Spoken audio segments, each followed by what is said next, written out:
लखनऊ में राज्य मंत्री असीम अरुण ने प्रेस वार्ता करते हुए कहा है कि हमारे द्वारा 1000 करोड़ रुपए के एमओयू साइन किए गए हैं। उत्तर प्रदेश में लगातार योगी सरकार ग्लोबल इन्वेस्टमेंट समिटिंग के माध्यम से निवेश लाने पर जोर दे रही है। इसी क्रम में लखनऊ में समाज कल्याण विभाग के साथ उत्तर प्रदेश अनुसूचित जनजाति वित्त विकास निगम और दलित इंडियन चैम्बर्स कॉमर्स इंडस्ट्री यानी विक्की के संयुक्त अधिवेशन में पहले समाज कल्याण मंत्री अरुण असीम ने प्रेस कॉन्फ्रेंस करके बताया कि 250 से ज्यादा उद्यमियों के आने की संभावना है। अभी तक 500 करोड़ रुपए का निवेश हो गया है। 1000 करोड़ के निवेश का दावा है। गौरतलब है कि असीम अरुण ने कहा कि इस इन्वेस्टर समिट में आर्थिक विकास समावेशी है। वहीं मिस्टर सुमित पर लगातार विपक्ष के हमले पर और खासकर अखिलेश यादव के निशाने पर बोलते हुए असीम अरुण ने कहा, हम सबका साथ सबका विकास के उद्देश्य आगे बढ़ रहे हैं। विपक्ष तथ्यहीन बात कर रहा है। विपक्ष ने यूपी पर जहां छोड़ा था वहां से यूपी को बहुत आगे ले जा रहे हैं। वहीं उत्तर प्रदेश SC/ST आयोग के राज्य मंत्री संजीव गौड़ ने कहा कि सबसे निचले पायदान पर रहने वाले अनुसूचित जनजाति के समाज के लोग चिरौंजी, लाही, तेंदुपत्ता का मुख्य उद्योग करते हैं। कहीं न कहीं 2017 के पहले इस उद्योग पर माफियाओं का कब्जा था। योगी आदित्यनाथ सरकार बनने के बाद अब लघु उद्योग से माफियाओं का कब्जा हट गया है। गौरतलब है कि लखनऊ में हो रहे इन्वेस्ट समिट में दलित उद्यमियों और अनुसूचित जनजाति के छोटे उद्यमियों पर निवेश की संभावना भी है।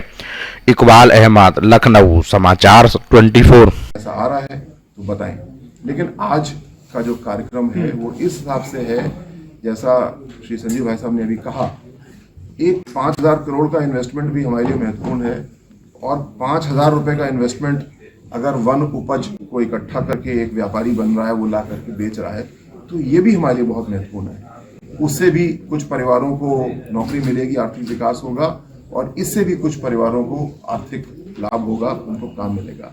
तो जब हम समावेशी विकास की बात करते हैं तो हो सकता है आज 5000 करोड़ का इन्वेस्टमेंट ना हो, चाहे 500 करोड़ का इन्वेस्टमेंट हो, ये बड़ा महत्वपूर्ण है क्योंकि ये एक समाज कारवां की तरह है।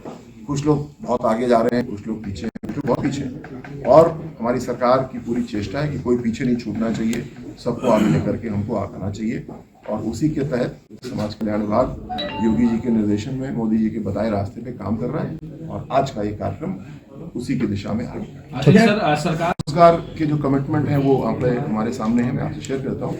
लेकिन जो स्वाभाविक रूप से सामने दिख रहा है, हम लोग लगातार रोजगार मेला प्रत्येक जनपद में आयोजित कर रहे हैं और बहुत अच्छे परिणाम उसके हमको मिल रहे हैं। साथ साथ इसके कौशल विकास, स्किल डेवलपमेंट भी एक महत्वपूर्ण पहलू है और कौशल विकास के कार्यक्रमों को तेज किया गया है, बेहतर केंद्रित किया गया है और कौशल विकास कार्यक्रम में जो बच्चे प्रशिक्षण प्राप्त कर रहे हैं उन सभी को जो निर्धारित अवधि है उसमें हम लोग उनको काम दे पा रहे हैं। ये भी समझने वाली बात है, उत्तर प्रदेश की सबसे बड़ी शक्ति है हमारी जनशक्ति।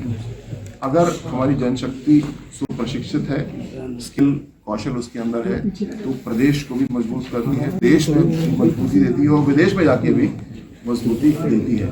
तो चेन्नई में मैं गया था अभी इन्वेस्टर मीट में, तो वहाँ जब ये बात आती थी कि उत्तर प्रदेश में लेबर की क्या स्थिति है, तो शायद उत्तर प्रदेश से ज़्यादा अच्छी लेबर की स्थिति कहीं नहीं है क्योंकि जो प्रशिक्षित लेबर हमारे पास है इतना कहीं भी नहीं है और जो हमने एक्सपोर्ट कर रखा है, जो अन्य राज्यों में काम कर रहा है, जैसे आप देख रहे हैं उत्तर प्रदेश प्रगति कर रहा है तेजी से, तो हमारे साथी बहन भाई जो अन्य प्रदेश में थे, अन्य देश में थे, वो लौट करके आ रहे हैं और यहाँ पे इन्वेस्टमेंट भी है, लेबर भी है, अच्छी से अच्छी उपजाऊ ज़मीन है, साल में 12 महीने बहने वाली पवित्र नदियाँ हैं, एक्सप्रेसवे हैं, हाईवे हैं, सुरक्षा का माहौल है।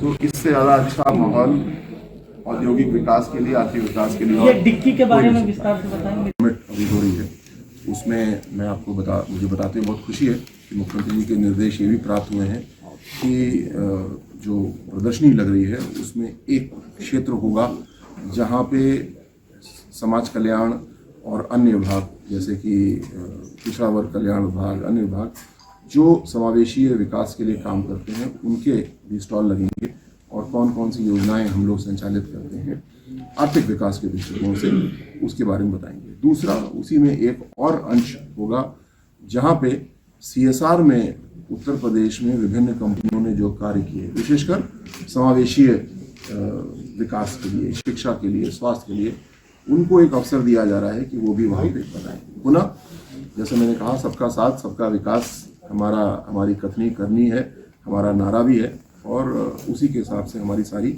नीतियाँ बनती हैं। तो ये नीति भी और ग्लोबल इन्वेस्टमेंट समिट की जो कार्रवाई है वो भी इसी दृष्टिकोण से है।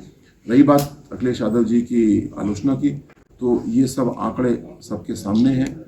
उत्तर प्रदेश में कानून व्यवस्था जो सुधरी है उसके लिए मैं आपके सामने बहुत सारे आंकड़े प्रस्तुत कर सकता हूँ, लेकिन सबसे बड़ा आंकड़ा, सबसे बड़ा प्रमाण है रात को 9 बजे 10 बजे तक हमारे नगरों में, हमारे गाँव की सड़कों पे आज लोग आराम से चलते फिरते हैं, किसी को कोई असुरक्षा महसूस नहीं होती है। औद्योगिकीकरण, औद्योगिक विकास, यद्यपि पिछले 5 वर्ष के कार्यकाल में 2 साल कठिन समय रहा, कोरोना काल रहा, फिर भी उत्तर प्रदेश की जो आर्थिक ग्रोथ है वो -0.5% थी, जबकि राष्ट्रीय स्तर पे, अंतर्राष्ट्रीय स्तर पे ग्रोथ जो थी वो बहुत ज़्यादा नेगेटिव गई। तो हम भी थोड़े से कम हुए, लेकिन अगर हम तुलना करें तो हम लगभग वहीं रहे। और अब इस साल आप देख रहे हैं कि हमारी इकोनॉमिक ग्रोथ रेट बहुत तेज़ हो रही है। तो आलोचना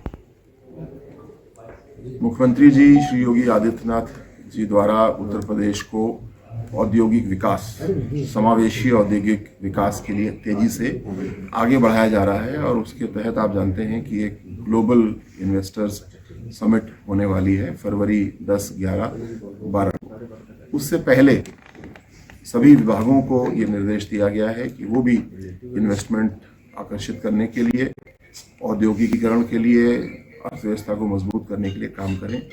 तो इसके तहत समाज कल्याण विभाग और जनजाति कल्याण विभाग, जो 2 विभाग मेरे साथ हैं, यहाँ पे आज एक आयोजन कर रहे हैं और डिक्की हमारी एक संस्था है, Dalit Indian Chamber of Commerce and Industry, उनके साथ मिलकर आज हमें आशा है कि 200, 250 या और ज़्यादा उद्यमी आज यहाँ पे आएंगे और जो प्रदेश की औद्योगिकीकरण की, आर्थिक विकास की योजना है उनके बारे में हम सामूहिक रूप से भी और एक एक करके भी उनको बता रहे हैं। और हमें आशा है कि छोटे बड़े इन्वेस्टमेंट बड़ी संख्या में हम लोग को यहाँ पे मिलेंगे। क्या लगता है सर, कितना इन्वेस्टमेंट हो जाएगा सर, कुछ एक क्लियर अबाउट आइडिया?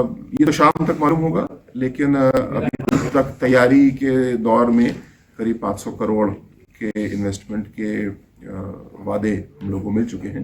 लेकिन मुझे आशा है कि ये कार्यक्रम शुरू होने से पहले का है, तो कार्यक्रम शुरू होने के समाप्ति तक जो लेटर ऑफ इंटेंट या मेमोरेंडम ऑफ अंडरस्टैंडिंग हम लोग करते हैं वो इससे काफ़ी ज़्यादा ऊपर होगा। लेकिन यहाँ पे बहुत महत्वपूर्ण बात ये है, कितने करोड़ का इन्वेस्टमेंट आज होगा ये उतना महत्वपूर्ण नहीं है। सबसे महत्वपूर्ण बात है आर्थिक विकास जो समावेशी हो। ऐसा नहीं है कि भारतीय जनता पार्टी की सरकार समावेश के बारे में बाद में सोचती हो। समावेश हमारा नारा ही है, सबका साथ सबका विकास। तो जब भी हम आर्थिक विकास की बात करते हैं तो हमारी नीतियों में जो हमारे समाज कल्याण विभाग के द्वारा जो उत्तर प्रदेश का समिट, इन्वेस्टर समिट होने जा रहा है, इसमें हमारा समाज कल्याण विभाग और वित्त विकास निगम और जनजाति मंत्रालय तीनों मिलकर के ये जो हमारे उत्तर प्रदेश में इन्वेस्टर समिति का जो कार्यक्रम 11-12 जो हो रहा है, इसमें हम सबकी सहभागिता है और सबसे हमारे जनजाति समाज में और जो सबसे निचले पायदान में रहने वाले हैं, क्योंकि हमारा जनजाति समाज सबसे निचले पायदान में रहने वाले हैं। जैसे इनका मुख्य व्यवसाय चिरौंजी, लाही, तेंदूपत्ता, ये सब जो है कि अपना व्यवसाय करने का काम करते हैं। और आज उसी के तहत आज यहाँ पर जो है कि हमारे विभाग के यहाँ इन्वेस्टर समिट होने जा रहा है और हम सब भी इसमें सहभागी बनने का काम करेंगे और जितना हो सकेगा, जैसे हमारे आदिवासी समाज के उत्थान के लिए, जैसे हमारे NTPC है, NCL है, तो तमाम ऐसे जो है कि हमारा सहयोग करते रहते हैं। आज देखते हैं कि कितना इन्वेस्टमेंट यहाँ पर होता है, उस हिसाब से हम सब आगे काम करेंगे। लखनऊ में